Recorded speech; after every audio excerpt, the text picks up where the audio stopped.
కాళీ మహాలక్ష్మి మహాసరస్వతి స్వరూపిణి ఆందోళన మైసమ్మ దేవతాను ఎన్నికల్లో మునుగోడుతో పాటు మేము చెప్పినట్టు నల్గొండ జిల్లాలో 11 స్థానాలు గెలిపించి మళ్ళా కాంగ్రెస్ పార్టీ కంచుకోటగా నిరూపించిన కార్యకర్తలందరూ కూడా ధన్యవాదాలు తెలియజేసుకుంటూ తప్పకుండా మీ నమ్మకాన్ని ఒమ్ము చేయకుండా సంవత్సరానికి ఆఖరికి 10 సంవత్సరాలకు తెలంగాణ వచ్చినా నిజమైన తెలంగాణ వచ్చింది డిసెంబర్ 3వ తారీఖు రోజే. ఆ కార్యక్రమాలన్నీ కూడా మేము ఇచ్చిన 6 గ్యారెంటీలు ఏందో ఏ విధంగా చేస్తామో మీరే చూస్తారు.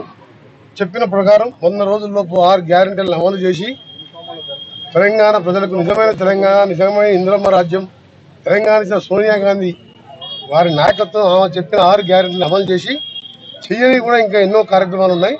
అవన్నీ కూడా ముఖ్యమంత్రి గారితో చర్చించి ముఖ్యంగా నల్గొండ జిల్లాకు సంబంధించిన పెండింగ్ ప్రాజెక్టు కానీ అవన్నీ పూర్తి చేసే బాధ్యత మా శాసనసభ్యులతో పాటు మీ అందరం కూడా తీసుకొని 2 మంత్రులు సీనియర్ మంత్రులు ఉన్నాం. ముఖ్యమైన శాఖలన్నీ కూడా మా దగ్గర ఉన్నాయి. తప్పకుండా నల్గొండ జిల్లాని అన్ని రంగాల్లో అభివృద్ధి చేయడం నా లక్ష్యం పనిచేస్తాం. కాళీ మహాలక్ష్మి మహాసరస్వతి స్వరూపిణి ఆందోళన మైసమ్మ దేవతాను ఎన్నికల్లో మునుగోడుతో పాటు మేము చెప్పినట్టు నల్గొండ జిల్లాలో 11 స్థానాలు గెలిపించి మళ్ళా కాంగ్రెస్ పార్టీ కంచుకోటగా నిరూపించిన కార్యకర్తలందరూ కూడా ధన్యవాదాలు తెలియజేసుకుంటూ తప్పకుండా మీ నమ్మకాన్ని ఒమ్ము చేయకుండా సంవత్సరానికి ఆఖరికి 10 సంవత్సరాలకు తెలంగాణ వచ్చినా నిజమైన తెలంగాణ వచ్చింది డిసెంబర్ 3వ తారీఖు రోజే.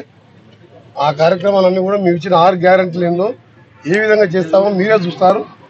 చెప్పిన ప్రకారం 100 రోజుల్లోపు 6 గ్యారెంటీలను అమలు చేసి తెలంగాణ ప్రజలకు నిజమైన తెలంగాణ, నిజమైన ఇంద్రమ్మ రాజ్యం, తెలంగాణ ఇచ్చిన సోనియా గాంధీ వారి నాయకత్వం చెప్పిన 6 గ్యారెంటీలను అమలు చేసి చేయని కూడా ఇంకా ఎన్నో కార్యక్రమాలు ఉన్నాయి.